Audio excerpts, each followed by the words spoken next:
Hey guys, it's Eshani. So today I am going to be doing a video that I have never done on my channel before. This is a collective makeup haul of every single makeup and beauty item that I purchased in the entire year of 2020. The reason I've never been able to do a video like this before is because I normally purchase a lot of makeup throughout the year, and trying to squeeze all of my makeup purchases in one video is pretty much impossible for the most part. But this year has been obviously a year unlike any other in many ways. One of them being the fact that I purchased the least amount of makeup this year that I have purchased in any year in the past decade. That doesn't mean that I didn't purchase anything, obviously, because this video wouldn't exist. And all of the products I'm going to show in today's video have not been included in other hauls I've done. So if I've done specific haul videos, like my most recent Sephora VIB sale haul video, obviously I hauled the items I showed in that video. I'm not going to re-show those items in today's video because that would be very, very repetitive. I'll link any other haul video I've done this year down below. Before I get too far into this video, if you guys enjoy haul videos, don't forget to shoot this video a thumbs up. Just clicking the like button really helps out my channel. It helps out my video. It helps get my content out to more people and gets my channel some more exposure. So I really appreciate you guys interacting with my videos. We've got high-end stuff, we've got drugstore stuff, we've got indie makeup, we've got some skincare, we've got a perfume. In no particular order, I want to start with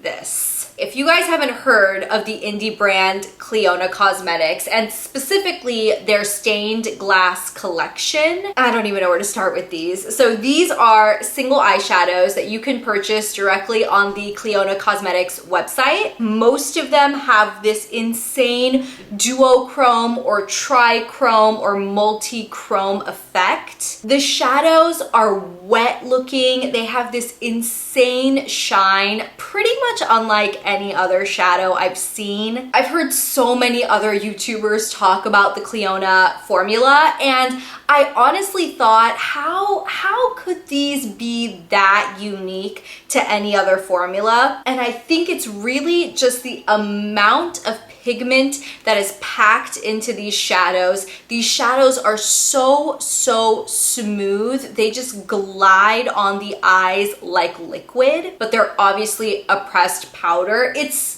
incredible. The only thing with Cleona Cosmetics is, at least when I purchased, you have to purchase them on a pre-order, and you have to purchase them like many months out. I believe I placed my order in June and I didn't get these until November. I believe that's correct. So it was about a 5-month pre-order. Kind of insane. If you guys have the patience to purchase these shadows, I would recommend it. They are really stunning, and I've been using these as lid colors almost every single time I've been doing eyeshadow, which honestly hasn't been too much because I haven't really been going anywhere. But every time I have worn makeup, I've used these as a lid color because they are stunning. Let's go ahead and chat about this face powder. I picked up the Charlotte Tilbury Airbrush Flawless Filter Complexion Powder this year. I actually just got it a couple months ago during the Sephora VIB sale, and I've honestly only used it twice. I am wearing it on my face today. This powder gets so much hype. I got it in the shade number 3 Tan. Both of the times that I've used this, I feel like it's good, but I don't quite get the hype. I've used it as an all-over setting powder and an under-eye setting powder, and I think it does the job just fine. I'm just not quite seeing what everybody else is hyped up about with this, especially because I feel like it's not doing a better job than my Laura Mercier translucent loose powder. I understand that's obviously a loose powder. This is pressed. It's easier to use. It's easier to travel with, but you're also getting significantly less amount of product in here for about the same price as the Laura Mercier. This is a slightly colored powder, and the shade Tan does work really well for me, but there's not a ton of color coming out of this product. It's primarily just like an all over lightly tinted setting powder, and I think it's fine. A couple of things I did purchase this year that I am in love with are the Buxom lip glosses that they came out with for their fall collection. They came out with 4 shades. 2 of them smelled like pumpkin spice latte and 2 of them smelled like spiked apple cider. These 2 are the apple cider ones. We've got the spiked apple cider lip cream and the autumn lip polish. If you guys don't know, the Buxom lip creams don't have any shimmer to them. They're just a creamy finished gloss, really, really beautiful on the lips. And the lip polishes do have shimmer. This one in particular has a good amount of sparkly glitter to it, and it's a slightly sheerer base formula. However, the feeling on the lips is essentially the same with both of these. They do have that slightly minty, plumping, tingling effect to them. I've been a big fan of the Buxom lip gloss formula for many, many years now, and honestly, this one is just as good as all the ones we know and love, except these 2 in particular smell like apple cider, which is incredible. I want to talk about the only highlighter I believe I purchased this year. Yeah, I think it's the only highlighter. How crazy is that? I picked up the Nabla Skin Glazing Glass Skin Finish Glow Powder in the shade Ozone. I think this might be the only Nabla product I've ever tried, and this is the highlighter I'm wearing on my skin today. My goodness, this is gorgeous. I purchased it because I saw another YouTuber wearing it in a video, and for the life of me, I can't remember who it was, but I remember it was like written in their description box section, and I was like, all right, I gotta try this because that highlighter looks poppin'. And yes, this is a very, very gorgeous highlight. It's super, super bright and reflective, but it doesn't really have much of a base color. So if you guys are looking for a really bright highlighter that won't really distort any other shades you have on your skin, like it's not gonna kind of shift your blush a weird color or really mess with your foundation or anything like that, it's really, really stunning. I'm very impressed. Like I said, only Nabla product I've ever used, and I'm very, very happy with this. I believe this is the only blush I bought this year. Apparently I just bought like one of every category except eye products and lip products. We've got a lot of those coming up. But I picked up one Buxom Wanderlust Primer Infused Blush. This is in the shade Dolly. I love this blush. This is also the blush I'm wearing on my cheeks right now. I have this formula of blush in another shade. It's kind of in a corally peach, but I don't get a ton of use out of that one because I don't really wear coral blushes all that much. That's something I've realized recently. I always tend to gravitate towards a neutral or mauvey toned blush color. This is such a stunning blush. It does go on a little bit more pink than it looks in the pan. Definitely shows up. I could see this showing up on every single skin tone, and it is so good, lasts all day. Love these Buxom blushes. In case you guys couldn't tell, I'm going in no particular order at all. The next thing is the big eyeshadow palette I purchased this year. I purchased this on recommendation of Emily Noel 83 here on YouTube. I honestly wouldn't have purchased this if she didn't talk about this in probably every video she's done for the past month. This is the BH Cosmetics Naughty Palette, and I mean, just take a look at this eyeshadow palette. It's a large palette. There are 30 shadows in here. Yes, there are 30 eyeshadows in here, which is very, very large. I've really been trying to condense down my palette purchasing, and I've tried not to purchase too many eyeshadow palettes that have more than 12 colors in them, simply for the fact that I feel like when you get palettes with 30 colors in it, for example, more often than not, you're getting a lot of overlapping shades. You're getting a lot of colors that are all in the very same family, maybe just 1 or 2 shades away from each other. And I feel like I don't need, the shade of pink in every single step along the way in the Pantone color book. I feel like they use the 30 colors very efficiently in this palette. There are so many different ways you could go with your eye look when you use this palette because there are greens, there are oranges, there are mustards, there are purples, there are reds. It's really, really pretty, and you're still getting plenty of just straight like brownie neutrals if you look in this section right here. What pushed me over the edge was the fact that Emily raved about the quality of this palette, and for me, when I'm bringing a new eyeshadow palette into my life, I want the quality to be good, and I want it to stack up to the other palettes that I already have and love, because otherwise, why am I adding palettes in my collection or just eyeshadows into my collection that I don't love as much as the things that I already have? I have really enjoyed this palette so far. Granted, I just purchased it recently. I've only used it twice, but I am really excited to see what other fun color combos I can get out of this. Let's chat about something very, very important that I have been experimenting with, trying to find the perfect one: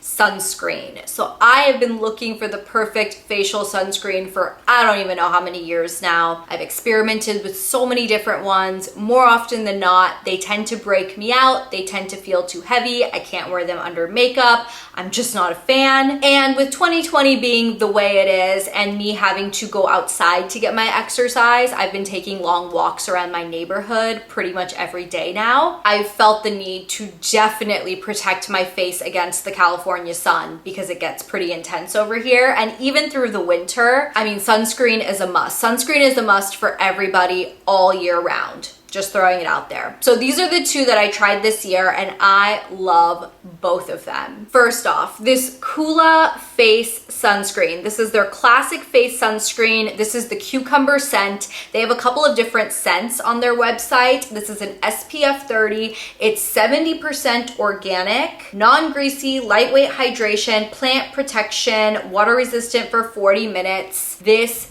is awesome. I love this sunscreen. I am literally squeezing the last drops out of here. One of my biggest worries with sunscreen is that it's gonna leave a white cast on my skin, because more often than not, if a sunscreen is gonna leave a white cast, it's gonna leave it on my tan skin, and this does not. Even though it squeezes out white, it goes on completely invisible. You see no streaks. You don't see any white. It is very, very lightweight, and it spreads so effortlessly. It doesn't feel like you have a mask of sunscreen on. If you go outside and you're sweating or you get wet, it doesn't feel like you just have streaks of sunscreen coming down your skin. I absolutely love this. And I was using this under makeup a couple times, but I will say I found even a better sunscreen to wear under makeup, and this is the Supergoop Unseen Sunscreen SPF 40. This is a water and sweat resistant up to 40 minutes as well. This comes out completely clear.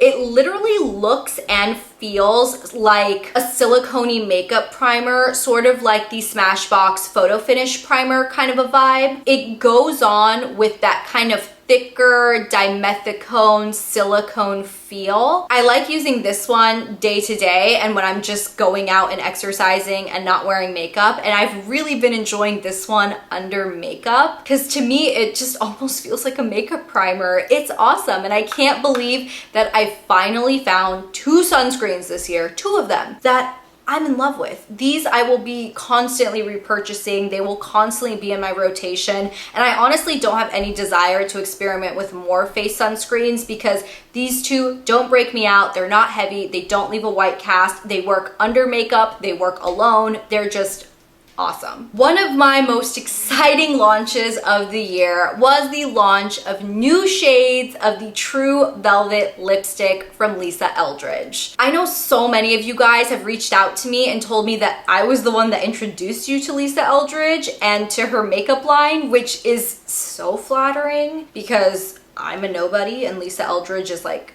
Lisa Eldridge. So she released 4 new shades of her lipstick this year. She also released lip glosses, which this is the first time she's branched out of her, traditional matte lipsticks. And she released lip pencils. So the 4 shades we have here are Velvet Affair, Velvet Blush, Velvet Carnival, and Velvet Dragon. And if you guys have never tried the Lisa Eldridge True Velvet lipstick formula. It's a very, very smooth, kind of dimethicone matte formula. It glides across the lips. It doesn't feel dry or heavy or cakey. Even though these lipsticks come in like a traditional bullet fashion, I have actually found that these are pretty much transfer proof, which has been very, very key for wearing lip colors in 2020 since we're all wearing face masks everywhere we go. I just put these on, I blot it a little, and I just kind of pat on a little bit more, and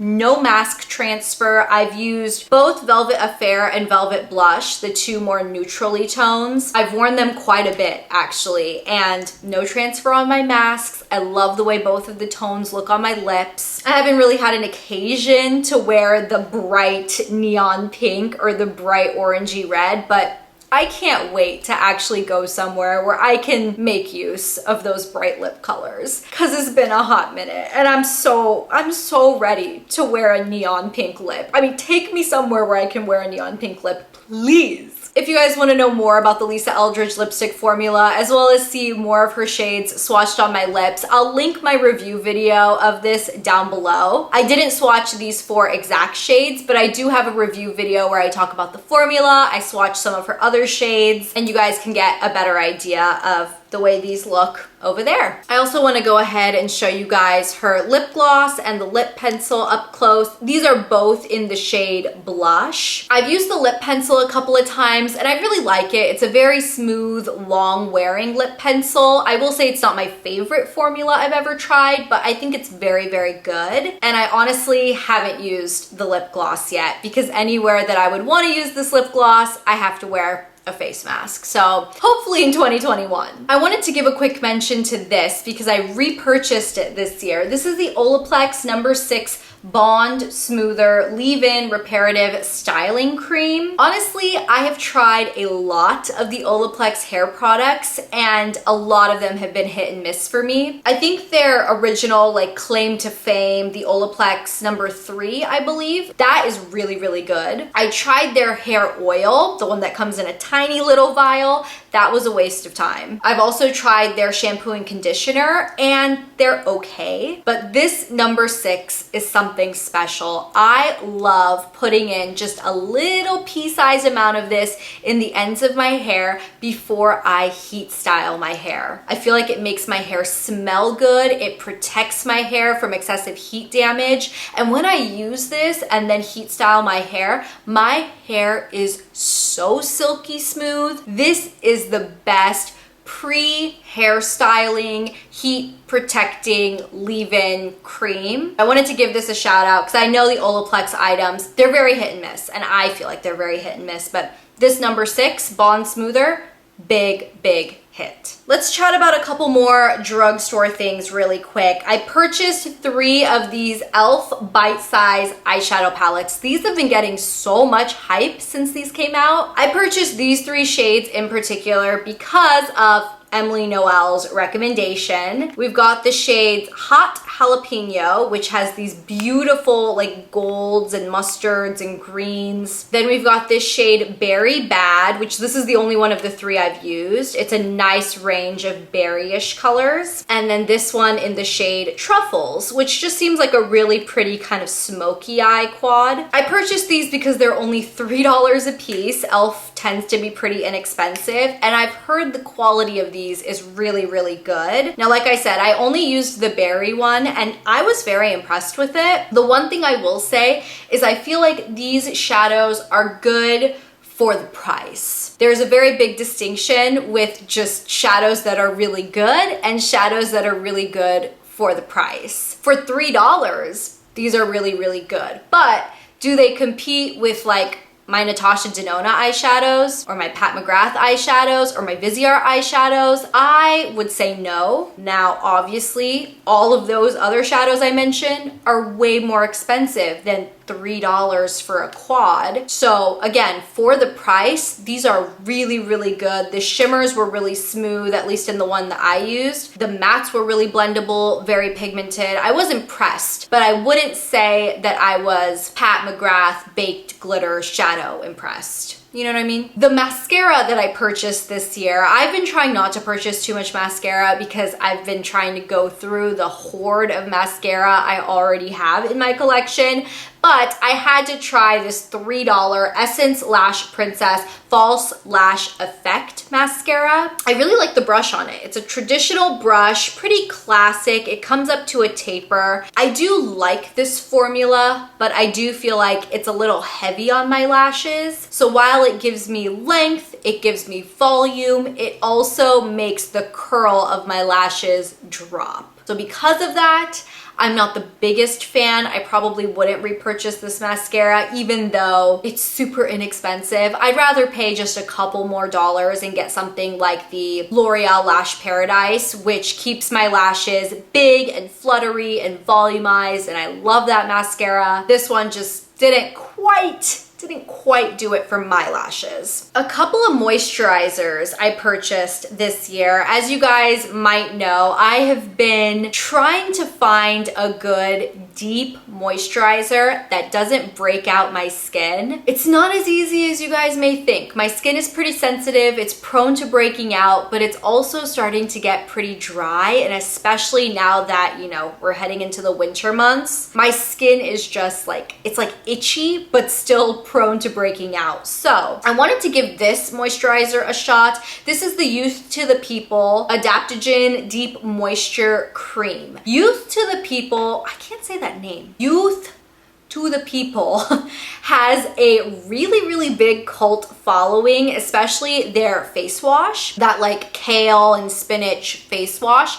I've used it, I purchased a bottle, I used it up. I thought it was fine. This moisturizer, I feel like the same thoughts about. I don't know. I feel like it's a very good average moisturizer. It looks like a thick cream, but it actually goes on quite a bit more lightweight than I expected it to. It blends into the skin really nice. It doesn't leave your skin overly greasy, but if you're using it under makeup, I would recommend giving your skin a couple minutes to kind of drink in the moisture. I will say I don't feel like this is terrific for my super dry areas. Like around my mouth, I get really dry skin, and this doesn't quench that. I feel like this moisturizer is best for normal skin. I think if your skin is overly greasy or oily, this might be a little too heavy. And if your skin is super dry, this might not be enough. And because of that, it's not really serving its purpose for me. I was really looking for something to really quench and moisturize the areas of my skin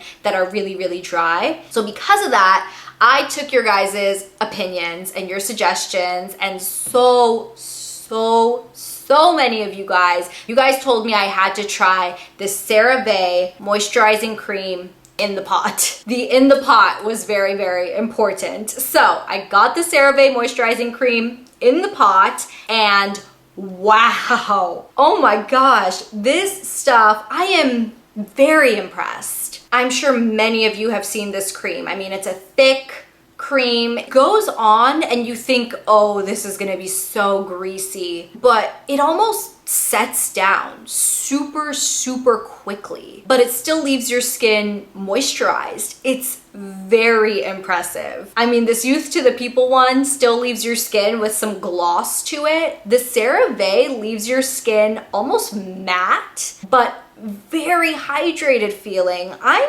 very impressed with this. I've only been using it on my face. You get this really big tub, which is 12 ounces of product. And I think I paid like $15 or $16 for this at Target. I've used this for about 3 weeks now, very consistently, but I want to continue using it, especially as we're getting colder and colder weather here. I want to continue using it to make sure that it really is as moisturizing as, I mean, I feel like it is. Okay, just a couple more things to talk about and we'll wrap this up. Lorac is back. Where have they been with their eyeshadow palettes? If you guys remember back in the day, Lorac eyeshadow palettes were the jam. I mean, the Lorac Pro palettes, their Mega Pro palettes during Christmas, those were so sought after. Recently, Lorac came out with a couple more palettes at Ulta, and I grabbed this Pro Palette Noir. This is so pretty. I haven't had a chance to use it yet. I know it looks pretty basic, but it is a gorgeous, neutral, cool toned palette with multiple different formulas. You've got a whole row of mattes, you've got some shimmers, and you've also got some that are kind of chunkier and glittery, and you've got a nice range of colors, everything from super light to super deep. I think this palette is very nicely balanced. I haven't had a chance to play with it, but the next time I do a smoky eye, you best bet I'm gonna be using this palette. I am so excited. Just looking at this palette just gives me all the feels. I'm like, Laroque, you're back.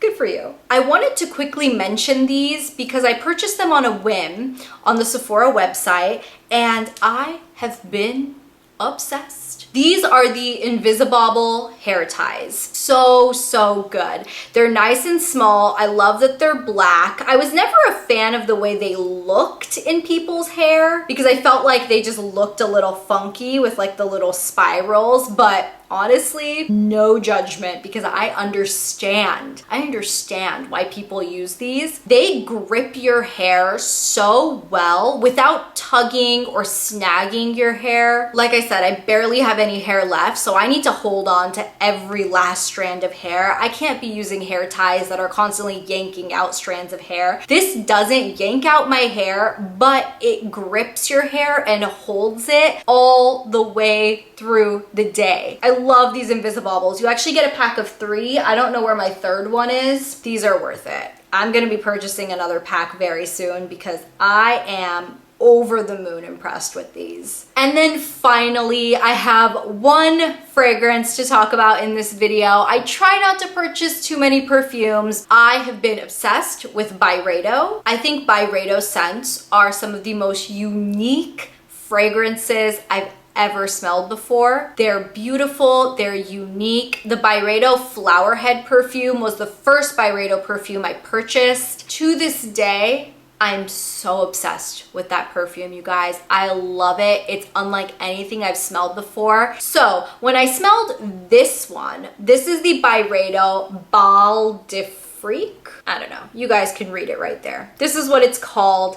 I love this. This might be my favorite perfume of all time. The reason I love this one so much, the first time I smelled it, I couldn't tell why I was so drawn to it, why I was so obsessed. I smelled this in a Nordstrom with one of my best friends, and she was obsessed and she purchased it as well. And I was trying to figure out, why do I love this scent so much? And then it hit me. This smells like a slightly stronger version of my all-time favorite Jo Malone fragrance, the Mimosa and Cardamom. It reminds me exactly of those same notes. It has that same vibe. It's very sweater weathery. It's very warming and homey, and there's something about it that just, I don't know, it's just a very comforting scent. And when I smelled this and when I sprayed on, I get the same exact feeling. In general, Jo Malone fragrances don't last on me all day. They'll last for a good like 4 to 5 hours, but if you're trying to get 8 to 10 hours of wear out of it, it's probably not gonna happen. The Byredo fragrances are much stronger. So this one does last all day. In fact, I sprayed it on my skin in the morning. I could still smell it on my skin in the evening, and I took a shower that night and I could still smell it on my skin the next morning. Don't get me wrong, Mimosa and Cardamom is still gonna be like my go-to, only because this is so expensive of a perfume that I can't be using it as frequently as I use my Mimosa and Cardamom because my bank account won't allow such a thing. So yeah, this is gonna be my Mimosa and Cardamom upscale version when I'm trying to be even more bougie than Joe Malone. Can't believe I just said that. Anyways, that is all of the makeup and skincare and hair care and beauty items that I purchased in 2020. I'm impressed with myself. Are you guys impressed with me, or is this just like way more stuff than you expected me to show you, considering in the beginning of this video I was talking about how this is the least amount of stuff I've ever purchased in a year, and you were like, oh, she's gonna show me like 5 items, and then I sat here for like 30 minutes. This year has had so many ups and downs for all of us, but I'm just so grateful, so thankful that you guys stuck it out with me. Thank you so much for being here. Thank you for your support. I appreciate it more than you will ever know. I hope you guys are staying happy and healthy and safe, and I will talk to you in another video very soon. I'll see you then. Bye.